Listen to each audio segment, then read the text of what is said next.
আসসালামু আলাইকুম। আজকে আমি ময়না নামের অর্থ নিয়ে হাজির হয়েছি। তাহলে চলুন ভিডিওটি শুরু করা যাক।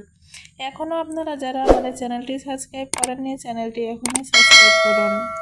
ময়না নামের বাংলা অর্থ। বাংলায় ময়না শব্দটির অর্থ হলো একটি প্রজাতির পাখি, যা সাধারণত সুন্দর গানের জন্য পরিচিত। এটি কখনো কখনো ময়ূরী বা ময়ূর নামেরও বিকল্প হিসাবে ব্যবহৃত হয়। ময়না নামের আরবি অর্থ।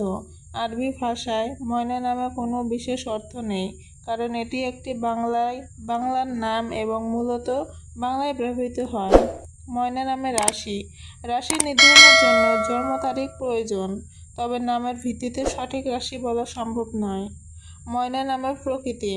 সাধারণত ময়না নামের মানুষ প্রাণবন্ত, সৃজনশীল এবং সামাজিক হতে পারেন। তারা সাধারণত মিষ্টি ও সহানুভূতিশীল প্রকৃতির হয়ে থাকেন। ময়না নামের শেষে মিলিয়ে 5টি নাম: ফারহানা ময়না, জাহানারা ময়না, সালমা ময়না, সাবিনা ময়না, আলিশা ময়না। আজ তাহলে এ পর্যন্তই। যদি অন্য কোনো নামের অর্থ জানতে চান তাহলে আমাদের কমেন্ট বক্সে কমেন্ট করুন।